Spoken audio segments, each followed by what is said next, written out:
آه.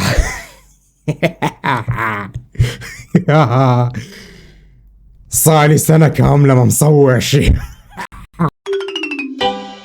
اصلا متأكد ان اغلبكم ما حتصدق ذاك التمثيل الخايس. anyway السلام عليكم، سوي وياكم اليوم حنقعد نحكي عن اللي صار بالشهر الاخير وهم من تطلعات السنة الجديدة وبنفس الوقت التمثيلية الخايسة اللي سوينا. anyway قبل كل شيء هابي نيو يير وكل عام وانتم بألف جود. حكون صريح حاليا من قاعد اصور احس ناسي كل شيء يخص التصوير، مو نسيان انه كنت مرتاح بالعيشة اوكي لا. بس انه من ما اصور لمدة طويلة غير عن انه اصير خلي عليكم على الكلمة يا ولد رستي، يعني انه شلون تصير متصدع. فمن قوسين احس انه مهاراتي بالتصوير شوية رايحة، فد فيديو وين حترجع. anyway صراحة ما اعرف اعايد، بس ان شاء الله انه باذن الله راح ادعي للكل. اوكي ما له علاقة بالاشتراك. ادعي لكم جميعا يا ولد، وكلمة جديدة عندنا يا بنات ما تضغط مو. ادعي لكم جميعا بالموفقية هالسنة. اقول لك بلا ما اعرف احكي بهالمضيطة مالها رسميا يا ولد. go on to your dreams. اذا كان عندك سنة السادس دم، اذا كان عندك سادس هالسنة ف ما عليك يا ولد، بس انطيكم نصيحة لاهل السادس. الناس كلها حتشقك بالنص، اوكي؟ حرفيا نصيحتي لاي واحد قاعد يقرا البس سماعه وقع. انا هيك نجحت من السادس والله. لوش ما تسوي حيجيك واحد يطلع لك درجاته وانه هو مخلص هالفصل وانت بعدك توك ما لك علاقه. انت تكمل سالفتك واحد، ظروفه كانت واحد، ظروفك انت واحد، فلا احبل والدك لا تمشي وياك كلام بالله. وهالشي حتى ينطبق بكل شيء بالحياه مو بس بالسادس. لا من تشوف احد يعني متغلب مثلا هسه كشغله الي انا حاليا للي عمره 22 ودا يحس انه اوه راحت حياتي، هذا عمره 22 هذا ما ادري ايش دا يسوي بحياته، هذا نجح، هذا فك ذا الشيء اللي هو يعني فجأة قبل يحصل الشغلات اللي يحتاجها وما ادري شنو، وانت لازم تقعد تشتغل على هالشيء حتى بس تحصل الاساسيات اللي هو كانت عنده، وفجأة تجي تروح تقارن روحك بيه. عوف هاليرز التافه انا ما اعرف ليش المقطع فجأة انقلب نصايح. الزبده لا تقارن روحك بحد. ايه احس انه هسه رجعت لي احس روحي يوتيوبر مجدد. يا ولد نفس ما قلنا ركز على روحك هالسنه ولا تخلي ذول الطيحن حتعارك بعد مره. انا عاد اقول ان شاء الله انه نشرت ذاك المقطع اللي صورته مع باتشي ان شاء الله انه من صدق نشرت، لانه اوكي.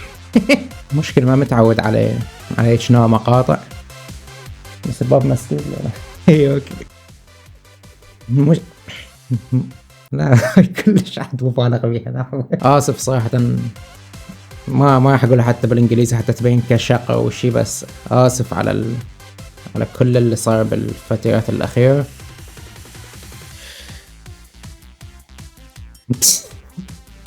لا تضحك يا معود. كان المفروض انه فقط اعزل نفسي الفترة بس لا تضحك. اوه ماي جاد.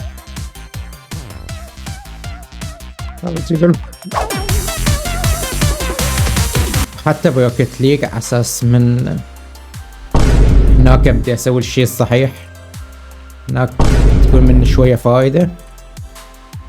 همين ما قدرت انه اطلع من الجولد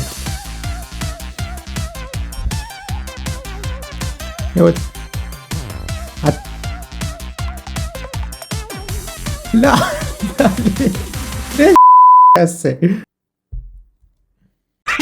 فاني يا ولد. هسه خل نبدي نوضح لكم كل شيء اليوم. حتى نقسم المواضيع. اول شيء احنا نحكي عن السحبة اللي صارت الشهر اللي راح، اللي ما كان اوكي كان سحبة لانه حرفيا تعريف السحبة كانت، وبنفس الوقت مستقبل دانجنرومبا لانه راح يصير تغيير كلش كبير على الفي 3 والهم الفور من تنزل، والخطط مال 2026 لانه حبدي شلون كبداية جديدة تقريبا. anyway اللي صار انه من يوم 12 من يوم 3/12 قررت انه اخذ لي فت شهر، مو يعني شلون شارككم اياه، مو بس استراحة انه اعوف القناة وخلاص اقعد العب او اسولف ويا جماعتي، لا انه خلص يكون الهدف الاساسي منها انه اقضي على اي ادمان كان عندي. اوكي شنو ادماناتك والله ما اعرف، بس كان يعني تركيزي الاساسي والاكثر انه شويه اقلل من استعمال او لا لحظه ثواني، ما كان تركيزي الاساسي، كان تركيزك الاساسي؟ بين قوسين اخذت لي فتره من يوم 3/12 مسحت كل شيء يتعلق بالسوشيال ميديا، كل شيء يتعلق ما عندي اي شيء بعد، حتى اركز انه اتخلص من الانواع مال الادمان اللي كانت عندي. الادمان مال انه العيشه هاي مو ادمان بس إيه. اكثر شيء كان الهدف مالتها انه اتخلص من الادمان مال انه طول الوقت قدام الشاشه طول الوقت، وخصوصا الادمان مال ريلز اللي مدمر العيشه، مدمر الدنيا كلها يا اخي. حتى شغلي ما يستمر عدل بسبب الناس الشركات اللي تسوي ريلز وشورتس وانستا تيك توك ما ادري شنو. فلازم قطعت كل شيء خليني انه يعني ما اعيش يومي وانما اظل بس اقلب. قطعت هالامور حتى ابدي انه يوم بيوم يوم بيوم هيك تبدا تعيش. والتجربه كانت ناجحه حلوه كانت، لدرجه اهلي قاموا يقولون انت بك مشكله. بس زبده حتى اكون صريح بالموضوع انه بدايتها يعني اول 15 يوم كانت كلش حلوه. حتى شفت الفيلم مال فناف، اوه ماي جاد فناف 2 هسه من نزل رحت شفته مره ثانيه همين بالبيت. بعد ال 15 يوم بدت تدهور الحاله لانه ما اعرف طلعت وانه هي شغله موجوده من زمان، انه عقلك من فجاه يعني تخليه على شيء جديد شيء صحي اكثر له، فجاه راح يبدي يشتاق للشغلات اللي هو كان متعود عليها. اوكي ما اقدر نقول هالكلمه، حينطاح حظك بين قوسين. هيك حتصير مهموم كل شيء بدون اي سبب، بس لانه الدفعه مال الدوبامين مالتك مدى تجيك. انا يا ولد زمال بالاحياء بكل شيء زمال، بس الزبده انه الشيء يتعلق بها. فكرتي صحيحه بس الزبده ان المسميات ما اعرفهن. الزبده عقلك حيقوم يعني يتوسل بك انه بس ترجع لهالامور حتى يرجع يحسسك بالطاقه، مع انه ما حيحسسك بالطاقه. هو اول ما تقلب كم ساعه قبل راح تموت هيك. فالايام من يوم 15 12 الى نهايه الشهر تقريبا او الى قبل 3 ايام كانت طيحان حظ لانه حرفيا قطعت اي شيء ينطيني الدوبامين اللي احتاجه. وقمت احاول انه ابدله بشغلات ثانيه. يعني حتى كلاش رويال اول كم يوم كنت دا العبها والكل يشوفون انه متصل ما ادري شنو، وياها قطعتها. صار لي ما ادري ايش قد ما فايت على اصلا ما اسحها من جهازي، لانه هم تعتمد على نفس نظام الريلز والشورتات، انه حينطيك اتنشن 3 دقائق وياها قبل حينطيك دفعه جديده وياها دفعه جديده وياها دفعه جديده. خصوصا نظام التشلب مال كلاش رويال انه لوش قد ما تفوز فجاه راح ينطيك ناس ينطوك صدق نظام انه حينطوك ناس يلعبون كاونتر تشكيلتك حتى يضمنون ان انت ما ترتفع بالكوس وتظل وقت اطول لعبتهم، او يخلون ضدك ناس ليفلات عاليه، وهو من يشوفك ليفلات عاليه وانت من ليفلك عالي حينطوك ناس بطاقات كاونتر. ففجاه تقطع كل شيء ينطيك دوبامين وتحاول تبدله شغلات.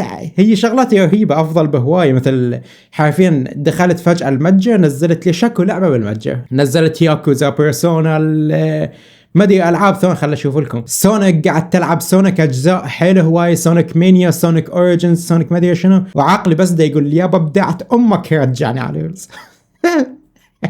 من صدق سالفه انه تقطع كل شيء ينطيك دوبامين سريع لهالدرجه لمده شهر، اوه ماي جاد تحدي للرجال من صدق. بس المشكله انه والايام الصحيه اللي كانت بعدها مو جت الفتره الخايسه، خلال هالفتره الخايسه عقلي قام يقول لي انه لا ترى ليش انت اوكي انت قطعت ذنيك الشغلات اللي تنطيك الدوبامين، بس ترى انت هسه تسوي ادمان جديد.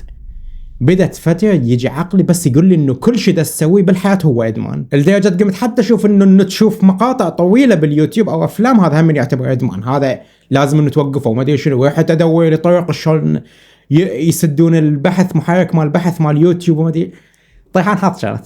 بس الزبده انه الفكره غلط، عادي انه الفيديوهات الطويله بالعكس من صدق حتتعلم منها شيء وحيظل ببالك. هذا السبب الفيديوهات الطويله احسن من فيديوهات الشورتس. فاللي صار بين قوسين انه اول 15 يوم تعالجت هوايه وياها رجعت كلش سيء، وهسه ما عندي وقت، لازم انا ابدي من الشهر الجديد وما عندي وقت، لانه بالنهايه انلاصت السالفه بعد ما فشلون حيرجع له وضعيه عدله. ويا هسه نجي لليوم اللي انا بيه حاليا، اللي ايش قد اليوم 29/12. فهسه جبرت يروح انه اسوي لي كم مقطع، لانه حاليا شويه رستي نفس ما قلنا. جبرت يروح انه اسوي فد مقطع وما قدرت انه اسوي ابد، لانه بعدني ديد انسايد من ناحيه يوتيوبيا. ويا هسه عاد خلينا نبدا نحكي عن المستقبل مع الماضي، وعرفت ليش الفتره اللي راحت كانت مختفيه من الوجود. فهسه قبل ما نبدا نحكي عن شنو اللي حسويه ب 2026 خلينا نجي على سالفه دانغانيومبا حتى بس نخلص منها. انه يا ولد اكو راح تنزل لكم حلقه دانغانيومبا، الحلقه الجديده البدايه مال تشابتر 4 حينزل لكم بالايام الجايه بعد 2026 اكيد. اصلا الفيديو ما ادري الداخل، هو الفيديو نزل اصلا بعد 2026. الزبده الايام الجايه راح تنزل لكم حلقه جديده مال دانغانيومبا البدايه مال تشابتر 4، ووراها اريد ان اطلب رايكم بهالشغله يا ولد. انه اول شيء راح اشرح لكم قبل ما تجي، قبل توقف تسمع الكلمه توقف الفيديو وتقعد لا ما يصير، خل احكي لك. دانغانيومبا راح اخليها كبثوث. نعم خلاص وقف بس لحظه، لو عندنا وقت على راحتنا كان اوكي، بس الاخبار مال دانغانيومبا 2 اكس 2 ودانغانيومبا 4 كلش تصير تخوف اكثر. فاذا نزلت يا اما حسحب على دانغانيومبا في 3 يا اما حكمل في 3 وحتاخر على 4 ووراها حيروح الحماس والناس يعني حيتابعوها اوريدي ام يوتيوبرز ثانيين تنلاص عليها الفرصه. فبين قوسين نريد نحول دانغانيومبا بثوث، فالشيء حيجي بايجابيات وسلبيات. الشيء الايجابي او نبدا بالسلبي. الشيء الايجابي اول شيء انه الحلقات حتنزل بساعة وحتكون مدتها اطول بهوايه من الحلقات العاديه، يعني ما حلعب مده ساعه بس، احتمال العب مده ساعتين، مرات يمكن 3 ساعات همين، حنخلص اللعبه كلش بساعه. وهمين بالخصوص انه ما احتاج انه امنتجه، والشيء هو اللي كان يطول السلسله كلش. انه اذا صورت لي 3 ساعات مثلا هاي منا الشهرين يلا تنزل لكم الفيديو، بين ما اذا بث مباشره هو حيجيكم عادي. وهم بنفس الوقت انه الشيء مباشر قدام، يعني حتشوفوا يده فعل مباشره على هالشيء. بس الشيء السلبي انه اول شيء ما حيكون اكو سينمائيه بالحلقات مال دانغانيومبا، ما حقدر انه اكيد ما حقدر انه اسوي مونتاج ببث، فحتكون بين قوسين جريمه كوريكي، وهي اخر جريمه شفتوها بشكل سينمائي، انه الكاميرا تطلع هيك على هذا المشهد انه تنزل لي جوا وهيك، حتكون مباشرة قدامكم. بس بنفس الوقت هم يعني حيظل نفس الاسلوب مال الالقاء واللعب مالتي حيظل نفس ما هو، يعني من ناحية فويس اوفر مال الشخصيات، من اريد اقلد صوت شخصية، من انه اشرح القصة بالهاي مال كلوزنج ارجيومنت، من انه شلون اشرح القصة بسريع الملخص، كلها حيظل نفسها. هي هاي السلبيات والايجابيات، ماكو يمكن بس واحدة منها. بس بنفس الوقت حتى من هسه اشرح السالفة، لانه احتمال احد حيجيني يقول لي ناس حيحرقوا لك وما اعرف شنو. التعليقات ما يعني معلش، بس التعليقات مال البث راح تكون مو مقفوله، يعني راح تكون موجوده، تقدر تعلق على راحتك، بس ما راح اقرا اي تعليق من البث، يعني اعتبر نفسي كانما لو قاعد اسجل.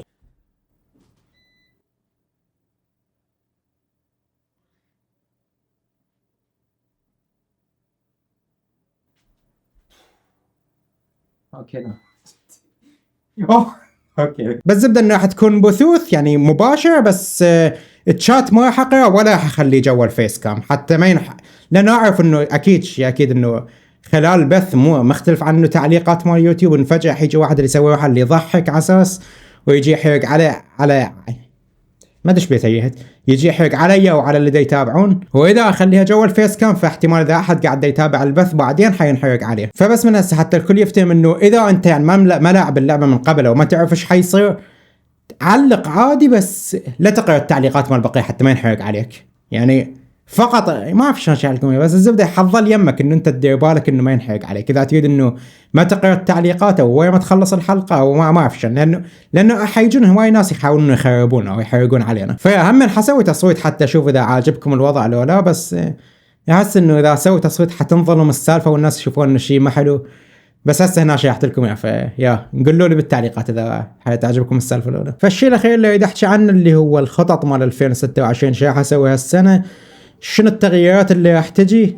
لا ما حغير بس الانترو والاوترو لا تخاف. اول شيء بس اريد اقول لكم انه صحيح الفيديو نزل مو مباشره من وين راح نبدي، لانه نفس ما قلت لكم انه بنهايه الشهر اللي راح اللي على اساس دا اخذ استراحه اصلا رجعت السالفه اللي كنت اخذ منها استراحه. بس دونت وري ما حيكون اكو ساعه، اوريدي عندي مقطعين، مقطع مال روكيت ومقطع مال دانغانيومبا حينزل لكم يعني بين كل كم يوم ويوم الى ان ارجع طبيعي للتنزيل اليومي. او ما حيكون على الاغلب ما راح اخلي تنزيل يومي، حخلي اللي مرات يومي مرات بين يوم ويوم هيك. فاريد ان انطي لنفسي وقت زياده حتى ارجع اضبط الافكار اللي خرب. ان اريد اضرب الميز هيك ضربه، والله اضربه خل توقع الكاميرا عادي، مو والله يريد انه هيك كسر فخلنا نبدا نهدى شوي بالوضع. anyway الشيء اللي اريد انه اسويه ب 2026 اول شيء انه اول اسبوع تقريبا حينزل هالمقطع، ويا حينزل المقطع اللي انا مجهزه بعد كم يوم، ويا حبدي من صدق او ما اعرف، يمكن ما اعرف، اريد انه بس اخذ لي فد وقت شويه انه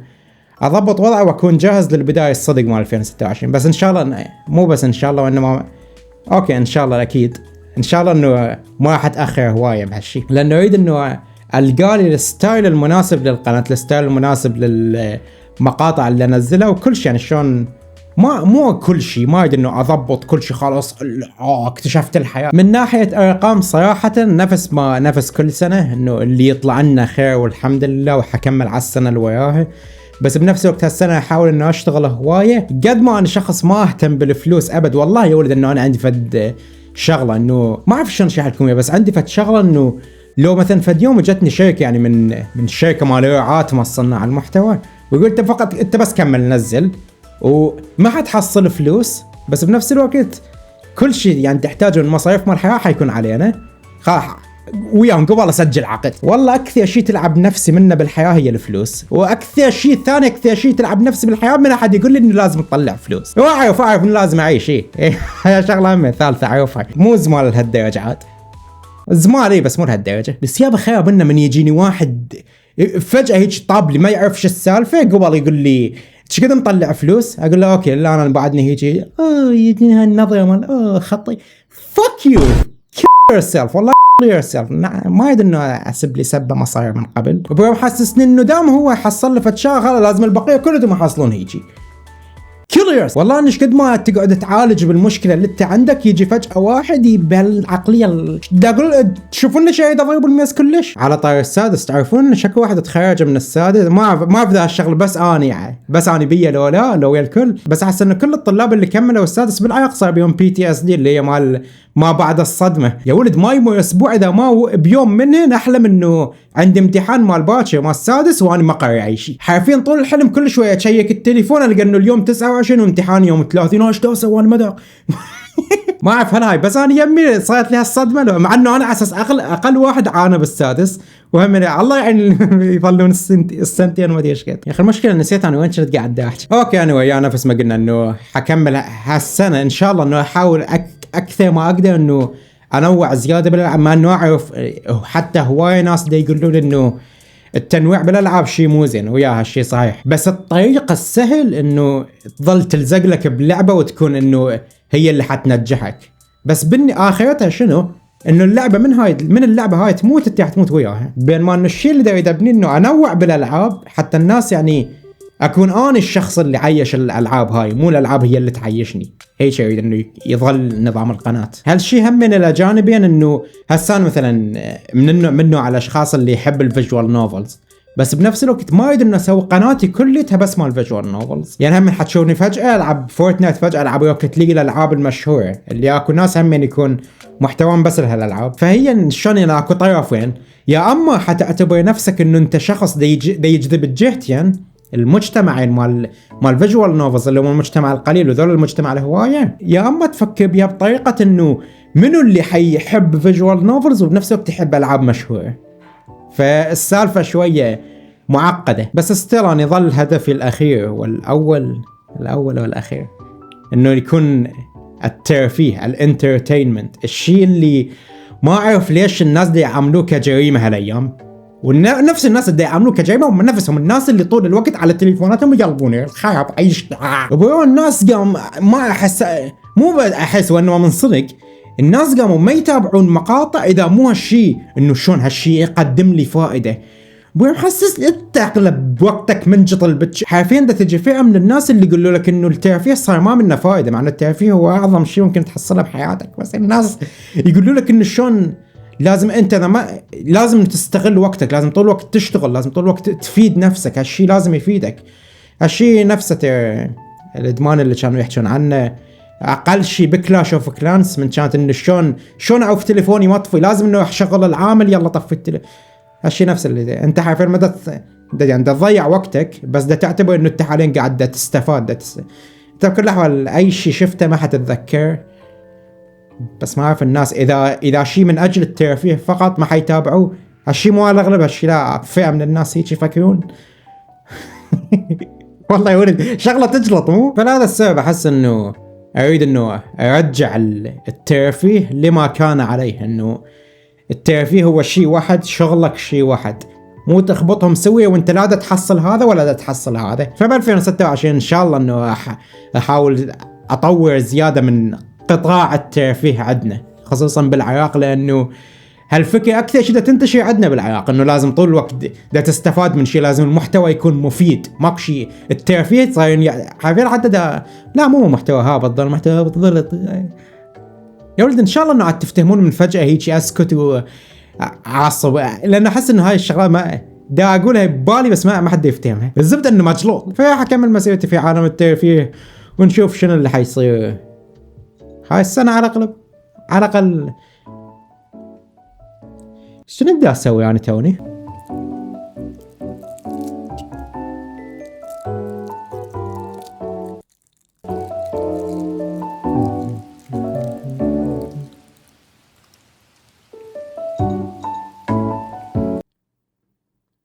احس الشكل والحلويات هي اعظم شيء نوجد بالكون. استغفر الله.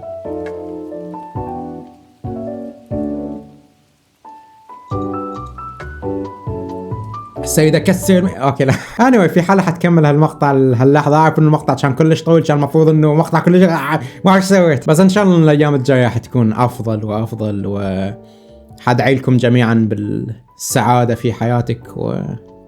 يا ولد نعم، ما احس مرات ما اقول شغلات تطلع فاولة ومرات اسكت بنص الحكي، بس I'm praying for you.